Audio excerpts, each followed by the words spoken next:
اللہ تعالیٰ سب کو توفیق عطا فرمائے حاضری کی کہ بزرگوں کے مذاق مختلف رہے ہیں. حضور اقدس صلی اللہ علیہ وسلم کے روضہ اقدس پر سلام عرض کرنے کے سلسلے میں بزرگوں کے مذاق مختلف رہے ہیں. بعض لوگ تھوڑی دیر کھڑے ہوتے ہیں اور بعض لوگ زیادہ دیر عرض معروض کرتے رہتے ہیں. جہاں تک صحابہ کرام کا تعلق ہے، صحابہ کرام اور تابعین اور تبع تابعین کے دور میں جو ہمیں نظر آتا ہے وہ یہ کہ وہ حضرات زیادہ دیر کھڑے نہیں ہوتے تھے معاہدہ شریف میں. بس تھوڑی دیر کھڑے ہوئے. حضرت عبداللہ بن عمر رضی اللہ تعالیٰ عنہ جو عاشق ہیں نبی کریم صلی اللہ علیہ وسلم کے، تو وہ سامنے حاضر ہوتے، بس اتنا کہتے السلام علیکہ یا رسول، السلام علیکہ یا سیدی یا رسول اللہ، یا الصلاۃ والسلام علیکہ یا سیدی یا رسول اللہ. بس اتنا کہا اور پھر ہٹ جاتے تھے، اس سے زیادہ نہیں. امام مالک رحمۃ اللہ علیہ جو مدینہ منورہ کے عاشق تھے اور مدینہ منورہ کو مکہ مکرمہ سے بھی افضل قرار دیتے تھے، ان کا بھی یہی عمل منقول ہے کہ وہ جا کر بس اتنا کہتے الصلاۃ والسلام علیکہ یا رسول اللہ یا سیدی یا رسول اللہ، اور اس کے بعد ہٹ جاتے تھے. مطلب یہ کہ ان حضرات کو زیادہ دیر کھڑا رہنا سرکار دو عالم صلی اللہ علیہ وسلم کے معاہدے میں یہ اس کی جرت نہیں ہوتی تھی. ادب کا تقاضا ملحوظ ہوتا تھا کہ کہیں زیادہ دیر کھڑا ہونا یا ناگوار نہ ہو جائے. تو اس واسطے وہاں پر بس تھوڑی دیر کھڑے ہوئے، سلام عرض کیا، اس کے بعد گوشے میں جا کر پھر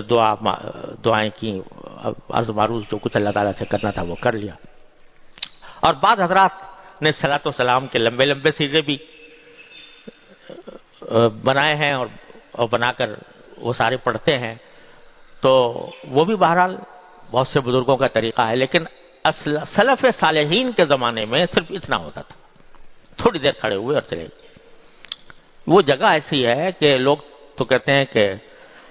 وہاں پر جمال ہے، جمال تو ہے ہی ہے، لیکن ساتھ ساتھ یہ مجھے ڈر لگا رہتا ہے کہ قرآن کریم نے فرمایا کہ ان الذین ینادونک من وراء الحجرات اکثرهم لا یعقلون، جو حجرات کے پیچھے سے آپ کو آواز دیتے ہیں وہ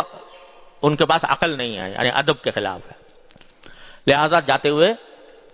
ڈر بھی لگتا ہے کہ کوئی ادب کے خلاف کام نہ ہو جائے. ادب گاہے زیر آسماں از عرش نازک تر، جنید و نفس گم کشتمی آیت جنید و بایزیدی جا. یہ ایسی ادب گاہ ہے آسمان کے نیچے جو عرش سے بھی زیادہ نازک ہے، اور جنید و بایزید جیسے اولیاء کرام بھی یہاں پر اپنے ہوش و حواس برقرار نہیں رکھ سکتے ادب کی خاطر، لہذا تھوڑی دیر کھڑے ہوتے، زیادہ دیر نہیں. اور مجھے اپنے والد ماجد رحمۃ اللہ علیہ کا واقعہ یاد آ گیا. سب باتیں یہ یاد رکھنے کی ہیں. اللہ تعالیٰ ان کی برکات سے ہمیں مستفید فرمائے. میرے والد ماجد قدس اللہ تعالیٰ سرہ، اللہ تعالیٰ ان کے درجات بلند فرمائے، ایک مرتبہ فرمانے لگے کہ میں جب روضہ اقدس پر حاضر ہوتا ہوں تو لوگ تو بالکل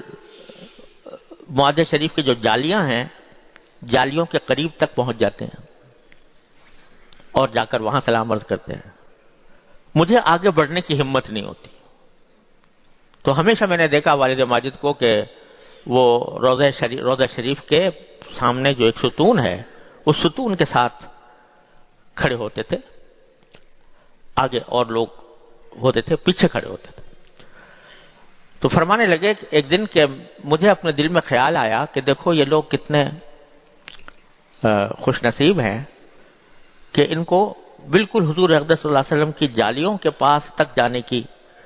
جرت ہو جاتی ہے اور وہاں جا کر سلام عرض کرتے ہیں. میرے قدم آگے نہیں بڑھتے، میرے قدم آگے نہیں بڑھتے، جالیوں کی طرف آگے نہیں بڑھتے. تو میں سوچتا تھا کہ یہ ایک میری شاید سنگ دلی کی علامت ہے، قساوت قلب ہے کہ میں آگے بڑھنے کی ہمت نہیں پاتا. یہ خیال آ رہا تھا سلام عرض کرتے ہوئے، تو ہم سے فرمایا کہ اسی وقت ایسا محسوس ہوا کہ جیسے کوئی آواز، کوئی کہنے والا کہہ رہا ہے، آواز آئی، کہنے والا کہہ رہا ہے کہ جو شخص ہماری سنتوں پر عمل کرتا ہے وہ ہمارے قریب ہے، چاہے جسمانی طور پر دور ہو، اور جو ہماری سنتوں پر عمل نہیں کرتا وہ ہم سے دور ہے، چاہے وہ ہماری جالیوں سے چمٹا ہوا ہو۔ یہ جملہ حضرت والد صاحب نے فرمایا کہ میں نے ایسی آواز محسوس کی کہ یہ کہا جا رہا ہے، نہیں بلکہ اس میں یہ تھا کہ کہہ دو، یعنی لوگوں سے کہہ دو کہ جو ہماری سنتوں پر عمل کرتا ہے وہ ہمارے قریب ہے، چاہے دور ہو، اور جو ہماری سنتوں پر عمل نہیں کرتا وہ ہم سے دور ہے، چاہے ہماری جالیوں سے چمٹا ہوا ہو۔ تو فرماتے تھے کہ چونکہ حکم دیا گیا تھا کہ یہ کہہ دو، لوگوں سے کہہ دو،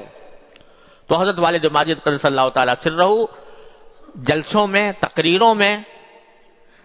یہ بات پہنچایا کرتے تھے، کیونکہ حکم دیا گیا تھا کہ کہو، کہہ دو لوگوں سے، لیکن اپنا نام نہیں لیتے تھے، بلکہ یہ فرماتے تھے کہ ایک زائر کو جو رسول کریم سرورت عالم صلی اللہ علیہ وسلم کے روضہ اقدس پر حاضر ہوا تھا، اس کو یہ آواز آئی، ایک زائر کو یہ آواز آئی، تو چونکہ کہہ دو کا حکم دیا گیا تھا اس واسطے بیان کرتے تھے، لیکن اپنی طرف نسبت نہیں کرتے تھے۔ ہمیں ذاتی طور پر بتایا کہ یہ خود ان کے ساتھ یہ واقعہ پیش آیا، اور یہ بات در حقیقت جو ارشاد جو آواز آئی، اس کو تو الہام کہا جا سکتا ہے، لیکن جو اس کا مضمون ہے وہ ایک بہت ہی پیاری حدیث میں رسول کریم سرورت عالم صلی اللہ علیہ وسلم سے بھی صحیح روایات میں منقول ہے۔ حضرت معاذ بن جبل رضی اللہ تعالیٰ، اللہ اکبر، حضرت معاذ بن جبل رضی اللہ تعالیٰ عنہ نبی کریم صلی اللہ علیہ وسلم کے بہت محبوب صحابی تھے۔ رسول کریم صلی اللہ علیہ وسلم کے ساتھ اتنا قرب اور اتنا رسول کریم صلی اللہ علیہ وسلم کے ساتھ دلی تعلق، لیکن دین کا معاملہ آ گیا، یمن کا علاقہ موجود تھا جہاں پر لوگوں کو دین سکھانے کی ضرورت تھی، کیونکہ یمن کے لوگ مسلمان ہو گئے تھے، دین ان کے پاس دین کے احکام نہیں تھے، تو اس واسطے نبی کریم صلی اللہ علیہ وسلم کو کسی ایسے شخص کو وہاں پر بھیجنا تھا حاکم بنا کر کہ جو ان کے اوپر حکومت بھی کرے عدل و انصاف کے ساتھ، اور ساتھ ہی ان کو دین کی تعلیم بھی دے۔ اس کے لیے آپ نے انتخاب فرمایا حضرت معاذ بن جبل رضی اللہ عنہ، اور یہ کہا کہ معاذ تم جب یمن چلے جاؤ میں تمہیں وہاں کا حاکم بنا کر بھیجتا ہوں۔ وہ حاکم بھی تھے، مدرس معلم بھی تھے، مبلغ بھی تھے، ہر طریقے سے یمن کی اصلاح کے لیے نبی کریم صلی اللہ علیہ وسلم نے معاذ بن جبل کو بھیجا رضی اللہ تعالی عنہ۔ اب ایک طرف حضور اقدس صلی اللہ علیہ وسلم کا حکم ہے کہ یمن چلے جاؤ، دوسری طرف نبی کریم صلی اللہ علیہ وسلم کی ذات اقدس کے ساتھ محبت کا یہ عالم ہے کہ ایک لمحہ بھی جدائی شاق معلوم ہوتی ہے، لیکن حکم تھا، دین کا تقاضا تھا، اس لیے حضرت معاذ بن جبل رضی اللہ عنہ نے حکم کی تعمیل کر کے یمن روانہ ہوئے۔ اور یہ شاید اپنی نوعیت کا منفرد واقعہ ہے کہ جب یمن جانے لگے تو رسول کریم صلی اللہ علیہ وسلم نے خود ان کو اونٹنی پر بٹھایا، حضرت معاذ بن جبل کو خود اونٹنی پر بٹھایا، اور اونٹنی پر بٹھا کر جب روانہ ہونے لگے تو ساتھ ساتھ چلے۔ حضرت معاذ بن جبل اونٹنی پر بیٹھے ہوئے ہیں اور رسول کریم صلی اللہ علیہ وسلم ان کو پہنچانے کے لیے، تشییع کے لیے ساتھ ساتھ چل رہے ہیں، یہاں تک کہ مدینہ منورہ کی بستی ختم ہو گئی اور ویرانے میں آ گئے۔ جب ویرانے میں آ گئے اور اب آپ نے واپس مدینہ منورہ جانے کا ارادہ کیا، تو اس وقت آپ نے فرمایا، اے معاذ شاید آج کے بعد تم مجھے نہ دیکھ سکو، شاید آج کے بعد تم میری قبر کے اوپر آؤ۔ یہ دو جملے منقول ہیں کہ رسول کریم صلی اللہ علیہ وسلم نے حضرت معاذ بن جبل سے فرمایا۔ رسول کریم صلی اللہ علیہ وسلم کو معلوم تھا بذریعہ وحی کہ بس اب اس کے بعد ان سے ملاقات نہیں ہونی ہے، بعد میں میری وفات ہو جائے گی۔ معاذ بن جبل نہ جانے کب سے ضبط کیے ہوئے ہوں گے اپنے آنسوؤں کو، جب رسول کریم صلی اللہ علیہ وسلم نے فرمایا کہ اے معاذ، شاید آج کے بعد تم مجھے نہ دیکھ سکو، میرے ساتھ ملاقات نہ کر سکو اور میری قبر پر آؤ، تو بے اختیار حضرت معاذ بن جبل رضی اللہ عنہ پھوٹ پھوٹ کر رونے لگے۔ نبی کریم صلی اللہ علیہ وسلم نے ان کو روتے ہوئے دیکھا تو فرمایا کہ معاذ رو نہیں، معاذ رو نہیں، اور پھر فرمایا کہ ان اول الناس بی المتقون حیث کانوا ومن کانوا، او کما قال صلی اللہ علیہ وسلم۔ رو نہیں اس لیے کہ مجھ سے قریب ترین شخص وہ ہے جو جتنا زیادہ متقی ہے، جتنا زیادہ تقوی کے پاس ہے، اتنا ہی مجھ سے وہ قریب ہے۔ وہ کہیں بھی جہاں بھی ہو اور کوئی بھی ہو، اگر وہ متقی ہے، تقوی پر عمل کر رہا ہے، میری تعلیمات پر عمل کر رہا ہے، میری سنت پر عمل کر رہا ہے، تو چاہے جسمانی طور پر وہ ہزاروں میل دور ہو لیکن وہ مجھ سے قریب ہے۔ یہ جملہ رسول کریم صلی اللہ علیہ وسلم نے حضرت معاذ ابن جبل رضی اللہ تعالیٰ عنہ سے فرمایا۔ تو یہ وہی بات ہے تقریباً جو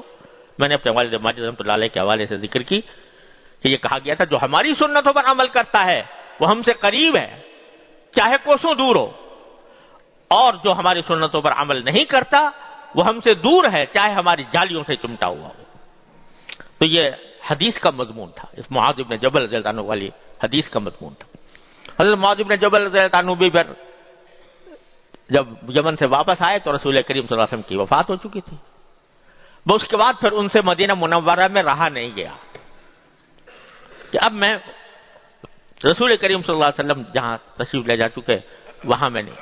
وہاں سے روانہ ہو گئے، شام گئے، شام میں جہاد میں حصہ لیا، شام کے علاقے فتح ہوئے تو اس میں حضرت ابو عبیدہ بن جراح کی سرکردگی میں انہوں نے وہاں کے غزوات میں حصہ لیا۔ اللہ، اور اسی وقت وہیں پر طاعون پھیلا تھا، اس طاعون کی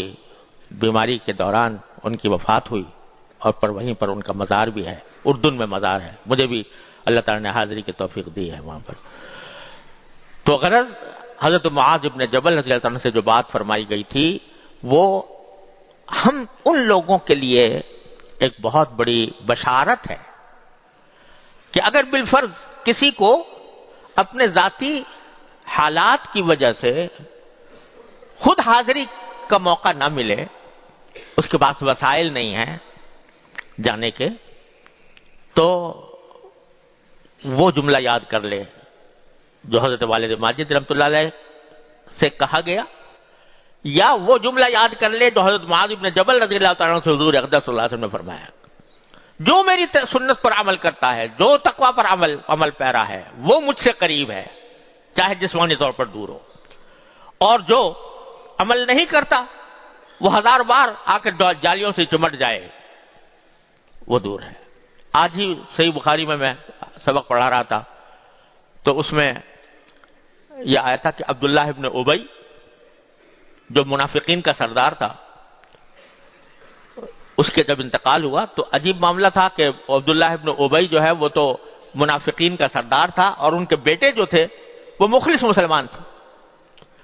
عبداللہ ابن ابی زبان سے کہتا تھا میں مسلمان ہوں، اندر سے منافقت کرتا تھا۔ جب انتقال ہوا تو بیٹے آئے اور آ کر کہا کہ یا رسول اللہ اپنا مجھے قمیص عطا فرما دیجیے کہ میں اس میں اپنے باپ کو کفن دوں، اور اس کے لیے استغفار بھی کیجیے۔ رسول اللہ صلی اللہ علیہ وسلم نے اپنا قمیص عطا فرما دیا، ٹھیک ہے پہنا دو اس کو، اور نماز جنازہ بھی پڑھائی۔ حضرت عمر نے روکا بھی، یا رسول اللہ آپ اس کا نماز پڑھا رہے ہیں، یہ تو منافق تھا، منافقوں کا سردار تھا، اور آپ کو اللہ تعالیٰ نے یہ فرمایا کہ تم اگر ان کے لیے 70 مرتبہ بھی استغفار کرو گے تو میں ان کی مغفرت نہیں کروں گا۔ اللہ تعالیٰ نے قرآن کریم میں یہ فرمایا، تو حضور نے فرمایا، یوں کہا ہے اللہ تعالیٰ نے استغفر لہم او لا تستغفر لہم، تو مجھے اختیار دے دیا ہے کہ استغفار کرو یا نہ کرو، میں کروں گا نہیں، تو میں 70 سے زیادہ مرتبہ کر لوں گا اس کے لیے، کسی طرح جہنم سے بچا لوں اس کو. لیکن پھر آیت نازل ہو گئی کہ آئندہ نہیں آپ نماز جنازہ پڑھنا کسی منافق کی. لیکن میں یہ کہہ رہا تھا کہ رسول کریم صلی اللہ علیہ وسلم کی قمیص مبارک اس کے جسم پر پہنائی گئی. آپ جب قبر میں اتارا گیا تو نبی کریم صلی اللہ علیہ وسلم نے بعض روایتوں میں آتا ہے اپنی گود میں لیا اس کو، اور بعض روایتوں میں آتا ہے کہ اپنا لعاب دہن، لعاب مبارک اس کے اوپر ڈالا، لیکن وہ اس کے لیے کارآمد نہیں ہو سکتا. اتنا قرب کہ آپ کا لباس پہن رہا ہے، اتنا قرب کہ آپ کا لعاب مبارک اس کے دہن میں ڈالا جا رہا ہے، لیکن چونکہ اتباع سنت نہیں، ایمان حقیقی نہیں، لہذا نہ یہ تبرک کوئی کام آئے گا، نہ نبی کریم صلی اللہ علیہ وسلم کا قرب کوئی کام آئے. لہذا اصل چیز جو ہے وہ جہاں بھی ہو انسان. اب حضرت معاذ بن جبل اتنے بڑے عاشق رسول اللہ صلی اللہ علیہ وسلم کے، لیکن وہ پھر مدینہ منورہ چھوڑ کر جہاد کے کام کے لیے شام چلے گئے، کیونکہ رسول اللہ صلی اللہ علیہ وسلم کی تعلیمات پر عمل کرنا یہ ہے اصل کام، آپ کی سنت پر عمل کرنا. تو جو شخص جہاں بھی ہو، جس حالت میں بھی ہو، وہ اگر نبی کریم صلی اللہ علیہ وسلم کی سنت پر عمل کرتا ہے، آپ کے تعلیمات پر عمل پیرا ہے، تقوی پر عمل پیرا ہے، تو وہ رسول اللہ صلی اللہ علیہ وسلم کے قریب ہے.